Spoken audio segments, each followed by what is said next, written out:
اسے اسلامی حلیے میں ڈھال کر ایک عاشق رسول بنا دیا. حلیہ؟ اسلامی حلیہ اور گانا بجانا یعنی موسیقی، دونوں بہت اہم موضوع چھیڑ دیے ہیں آپ نے. پہلے آئیے موسیقی کی طرف. دلائل کا ایک انبار ہے میرے پاس موسیقی کے حق میں، لیکن میں صرف ایک دلیل دینا چاہتا ہوں جس کے بعد دوسری کوئی دلیل ہو ہی نہیں سکتی. آپ یہ بتائیے کہ آج تک دنیا میں پیغمبر کتنے اتارے گئے؟ جی 1,24,000. اور ان 1,24,000 میں سے کتابیں کتنوں پہ نازل ہوئی؟ جی صرف 4 پر. گویا یہ تو طے ہو گیا کہ یہ 4 باقی 1,23,996 پیغمبروں سے زیادہ برگزیدہ ہیں. بے شک ان 4 کو اللہ نے معجزے عطا کیے. حضور کا سب سے بڑا معجزہ قرآن شریف. موسیٰ کو اس قابل بنایا کہ وہ لاٹھی سے دریا کے 2 ٹکڑے کر دے.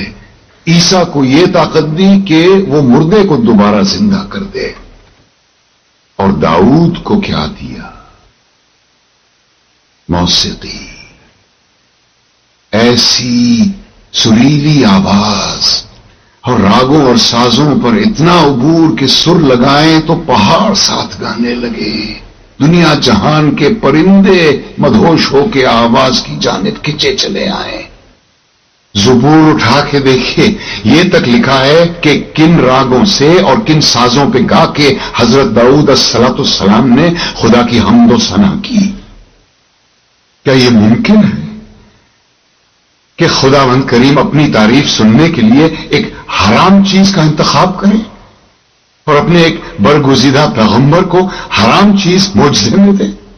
کیا یہ ممکن ہے کہ نبی کریم صلی اللہ علیہ وسلم موسیقی کو حرام بھی سمجھیں اور حضرت عائشہ رضی اللہ عنہا سے یہ بھی پوچھیں کہ بارات جس قبیلے میں گئی ہے وہ انصار ہیں اور انصار موسیقی کے بہت رسیا ہوتے ہیں، کیا تم نے بارات کے ساتھ کچھ گانے والیاں بھی بھیجی ہیں یا نہیں؟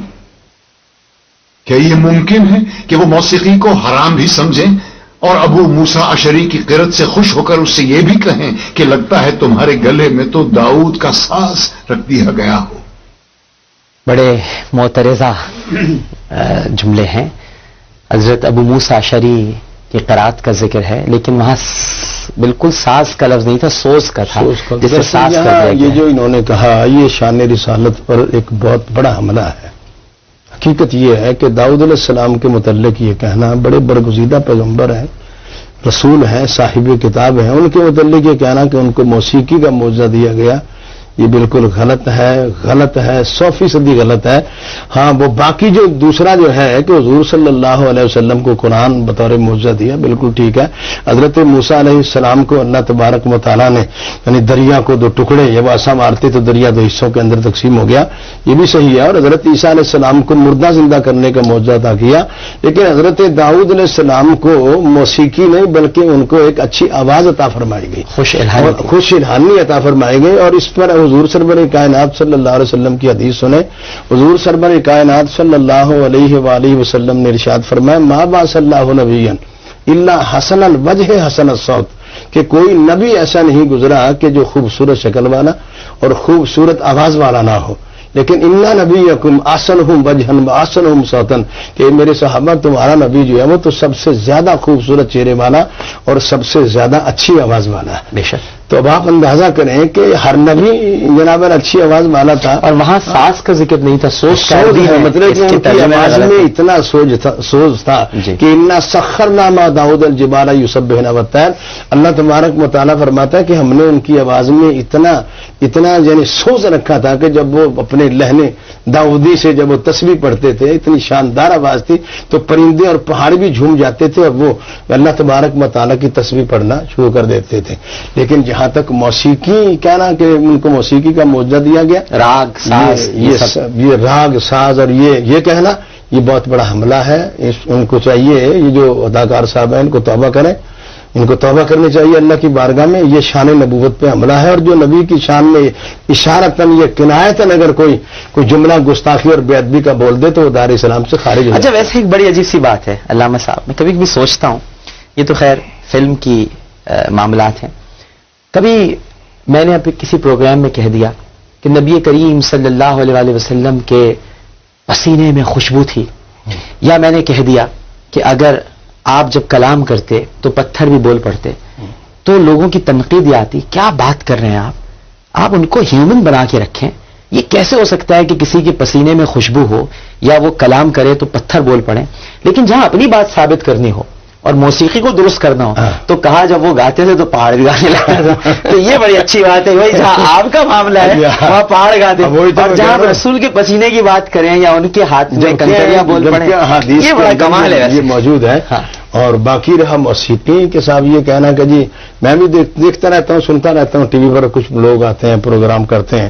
ابھی میرے خیال ہے شاید وہ جیو پر ہی آ رہا تھا, کوئی ڈاکٹر فاروق تھے, کیا نام تھا ان کا, جی, اور ایک وہ موسیقی کے بارے میں کہہ رہے تھے کہ قرآن کریم فرقان حمید کے اندر موسیقی کے بارے میں جو ہے وہ کہیں کوئی آیت جو ہے وہ ہمیں نہیں ملتی.